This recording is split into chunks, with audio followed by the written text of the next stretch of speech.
যে হিন্দুরা শক্তি দেখাবে। এবারে 1 কোটি হিন্দু ভক্ত মাঠে নামবে, হাজার হাজার মিছিল। বাংলার পাড়ায় পাড়ায় রামনবমীর প্রস্তুতি শুরু হয়ে গিয়েছে, অথচ রামনবমী নাকি বাঙালির উৎসবই নয়।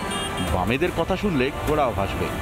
1 কোটি লোক নাকি রামনবমীতে নামবে, তো তাতে কি আসলো কেন? রামনবমী বাংলার কোনো উৎসব বলে কেউ মনে করে কোনোদিন ছিল। বিজেপি যতটাই করবে, তৃণমূল ততটাই করবে। বিজেপির রামনবমী তৃণমূলের রামনবমী, এবং তাকে কেন্দ্র করে বাংলায় অবাংলার দাম। দুর্গাপুজোয় বামেরা প্যান্ডেলের বাইরে বইয়ের স্টল দিতে পারে, যত সমস্যা শুধু রামনবমী নিয়ে। বামেরা চিরকালই রামকে বহিরাগত করেই রাখতে চায় কেন? দেখুন, তারা বিভিন্নভাবে চেষ্টা করছে যে বিজেপির ভোট কিভাবে কাটা যায় বিভিন্নভাবে। আমাদের সৃজন চক্রবর্তী বলুক বা কেউ কিছু বলুক না কেন, তাতে কিচ্ছু আসা যায় না সৃজনদার কথাতে। হিন্দুত্ব আগে ছিল, এখন আছে, আগামী দিনে আরও বেশি করে থাকবে। অযোধ্যার রাম মন্দির গোটা দেশকে এক করেছে, অথচ বামেরা রামনবমীকেই বাঙালির উৎসব বলে মানে না। হিন্দুত্ব প্রসঙ্গ উঠলেই বামেরা অন্য পথ ধরে। যে রাম দেশকে এক করে তাকে মানে না বামেরা, কিন্তু যে মাওবাদীরা দেশ ভাঙার চক্রান্ত করে তারা বামেদের চোখে নায়ক। যাদবপুরের ক্যাম্পাসে বসে ইন্দ্রানুজের মতো শহুরে নকশালরা প্রয়াত প্রাক্তন মুখ্যমন্ত্রীকে কুকুর বললে সিপিএম তাদের পাশেই দাঁড়ায়। কিন্তু এবার যে মাওবাদীদের দিন ঘনিয়ে এসেছে, সংসদে দাঁড়িয়ে তা স্পষ্ট করে দিয়েছেন কেন্দ্রীয় স্বরাষ্ট্রমন্ত্রী। मैं सबसे पहले एक बात इस सदन में जिम्मेदारी के साथ बताना चाहता हूं, 21 मार्च 2026 को इस देश से नक्सलवाद समाप्त। শুধুমাত্র হিন্দুদের গালমন্দ করলেই কি নিজেদের ধর্মনিরপেক্ষ বলা যায়? বামেরা অবশ্য ধর্মনিরপেক্ষতা বলতে তাই বোঝে। সেকুলার মানে তো সব ধর্মকে সম্মান ও সমালোচনা। বামেরা রামকে মানে না। বামেদের কাছে ঔরঙ্গজেব নায়ক আর রাম ভিলেন। দেশের শত্রু মাওবাদীদের বিপ্লবী হিসেবে দেখে বামেরা। হিন্দুরা তো বটেই, সংখ্যালঘুরাও বামেদের ছুঁড়ে ফেলেছে। সত্যিকারের সেকুলার হলে আলিমুদ্দিনে কেন রামনবমী পালন করে না বামেরা? আজ জবাব চায় বাংলা। এই মুহূর্তে সিপিআই এর তরফ থেকে শুভম আমাদের সঙ্গে রয়েছেন, শুভম ব্যানার্জি। শুভম, মানে এই প্রশ্নটা তোমাদের একটা ওই জার্কের মতন মনে হতে পারে, কিন্তু আমার কিন্তু খুব ইচ্ছা এটা দেখার। বামপন্থীরা লাল পতাকা যেরমভাবে নিচ্ছে, ঠিক সেরমভাবে ইনকলাব জিন্দাবাদের মতন জয় শ্রীরামও বলছে। মানে জয় শ্রীরাম কি গালাগালি? তোমরাও কি মনে করো? মমতা বন্দ্যোপাধ্যায় একসময় মনে করতেন, এখন তিনি জগন্নাথ মন্দির বানাচ্ছেন দীঘাতে। প্রবলেমটা কি?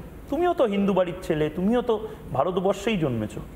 না, প্রথম কথা হচ্ছে আমরা সেটা মনে করি না, প্রথম কথা। আর দ্বিতীয় কথা হচ্ছে আমাদের দেশের স্বাধীনতা আন্দোলনে মানে যেটা আপনি বললেন, যেটা আপনি বললেন সেটা প্রথম কথা আমরা মনে করি না। দ্বিতীয় কথা হচ্ছে আমাদের দেশের স্বাধীনতা আন্দোলন বলুন বা রাজনৈতিক আন্দোলন বলুন, যে দুজনের নাম সব থেকে আগে আসে সেই নেতাজি সুভাষচন্দ্র বোসও বলেছিলেন যে রাজনীতির মধ্যে ধর্ম আনা উচিত নয়। এমনকি মহাত্মা গান্ধী পর্যন্ত রাজনীতির মধ্যে ধর্ম আনার বিরোধিতা করেছে। আর সেই মহাত্মা গান্ধীকে আপনারা গুলি করে মারলেন কেন?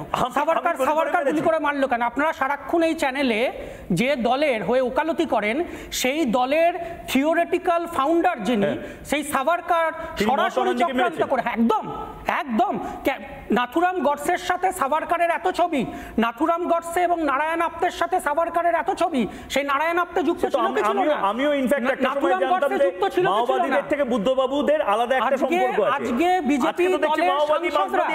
আজকে বিজেপি দলের সাংসদরা নাথুরাম গডসের ছবিতে মালা দেয় কেন? আজকে বিজেপি দলের নেতারা সাভারকারের পুজো করে কেন? সাভারকার পুজো করে না তো। সাভারকার না, নাথুরাম গডসের কোথায় করে? নারায়ণ আপ্তে কোথায় করে? না এখন এটা নিয়ে তো আলাদা অন্য একটা ডিসকাশন হতে পারে, কিন্তু পয়েন্ট হচ্ছে যে তোমরা দেখো ডাইভার্ট করছো। রাম নিয়ে তোমাদের প্রবলেম। জয় শ্রীরাম তুমি বলতে পারবে? হ্যাঁ, জয় শ্রীরাম বললে কি সমস্যা হবে? রামের নাম নিতে কোনো অসুবিধা নেই। কেন তোমরা রামনবমী পালন করছো না? এই কারণেই করি না। দেখো কংগ্রেস তোমাদের জোটসঙ্গী কংগ্রেস, তারা কিন্তু রামনবমী পালন করে। ময়ূকদা স্পষ্ট উত্তর এটাই, এই কারণেই আমরা করি না। কারণ যেভাবে নেতাজি সুভাষচন্দ্র বোস মনে করতেন, যেভাবে মহাত্মা গান্ধী মনে করতেন, সেইভাবে আমরাও মনে করি যে রাজনীতিকে আলাদা করতে পেরেছো। ধর্ম আনা উচিত নয়। না, ধর্মের থেকে রাজনীতি আলাদা করতে পেরেছো। ধর্ম আনা উচিত নয়। এই যে যখন দুধেল গাই বলা হয়, বা যখন একটা ধর্মীয় সম্প্রদায়কে শুধুমাত্র হিন্দু হওয়ার অপরাধে বাংলাদেশে করে, আমরা তার বিরোধী, যারা করেছে আমরা তার বিরোধী। কোথায় করো? একদম তোমরা মাওবাদী বিরোধী নয়। আমার তো আমরা তৃণমূল কংগ্রেসের বিরোধী নয়, আমি জানি না তোমরা আমাকে কেন বলছো এটা? আমি ফিশ ফ্রাই খাইনি। যারা রাজনীতিতে ধর্ম নিয়ে আসবে আমরা তাদের বিরোধী।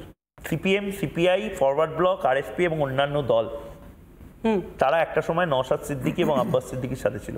নওশাদ সিদ্দিকীর পলিটিক্সটা, আব্বাস সিদ্দিকীর পলিটিক্সটাই এই কারণেই ছিল, একটা আইডেন্টিটি পলিটিক্স ছিল, কারণ নওশাদ সিদ্দিকী যে দলটা রিপ্রেজেন্ট করেন সেই দলের মধ্যে সেকুলার শব্দটা ছিল। তাহলে যোগী আদিত্যনাথের দল তো সেকুলারিজমকে এখনো বলে যাচ্ছে যে আমরা সেকুলারিজমে বিশ্বাসী, মেকি সেকুলারিজমে না। যোগী আদিত্যনাথের যে প্রাচীন দল ছিল সেই দলটা বা সংগঠনটাকে কেন তোমরা পাশে পাচ্ছ না? যোগী আদিত্যনাথ একজন সাম্প্রদায়িক নেতা। হিন্দু সংগতির সাথে কোনো সন্দেহ নেই, মানে যোগী আদিত্যনাথ সাম্প্রদায়িক একদম, কিন্তু অন্য সব ইসলামিক টেররিজম নিয়ে তোমাদের কোনো কথা নেই। তো আমরা মনে করি একজন সাধু, আমাদের হিন্দু শাস্ত্রের বইগুলো পড়ুন, ইসলামিক টেররিজম নিয়ে তোমাদের একজন সাধুর কি কাজ? ইসলামিক আমাদের হিন্দু শাস্ত্রে ময়ুকদা পরিষ্কার লেখা আছে। তাহলে একজন সাধু হয়ে উনি রাজনীতি কেন করছেন? সাধুরাই তো রাজা হয়।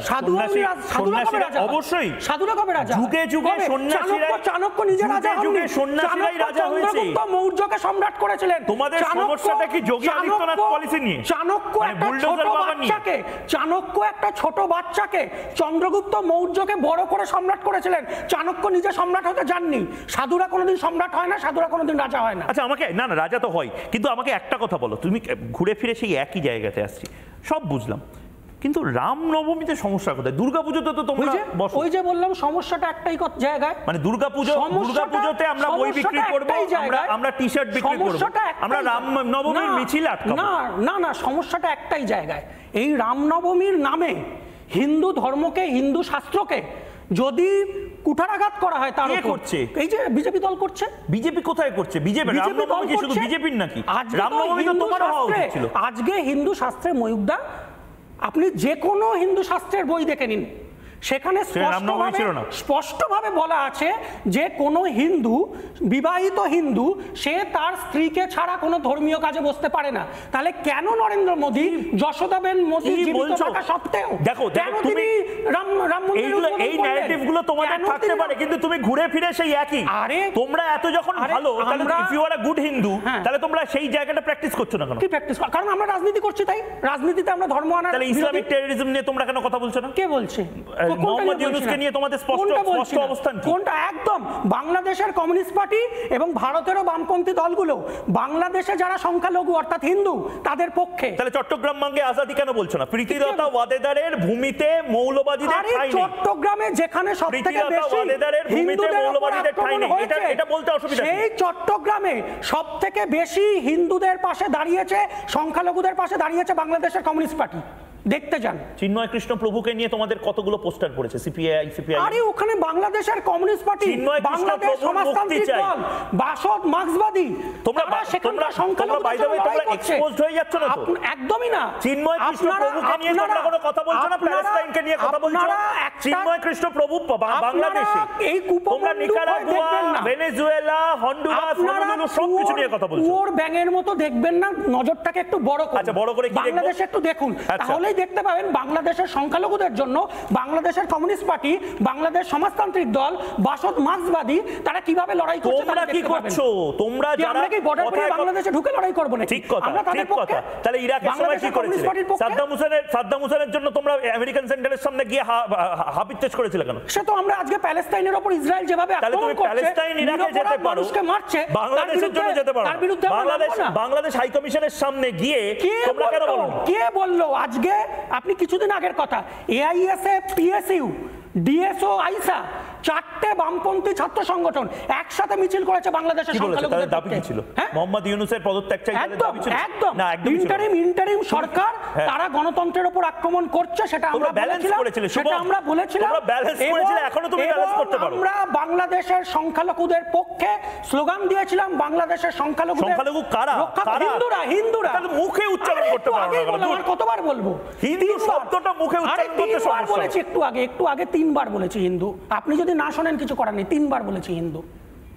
আচ্ছা আমার একদম তোমাকে এবং বাসুদাকে একটু থামাচ্ছি। নানা ধরনের কন্টেন্ট দেখার জন্য লাইক করুন, শেয়ার করুন আমাদের ফেসবুক পেজ, সাবস্ক্রাইব করুন আমাদের ইউটিউব চ্যানেল। পাশাপাশি অন্যান্য ব্রেকিং নিউজের জন্য অবশ্যই চোখ রাখুন রিপাবলিক বাংলায়।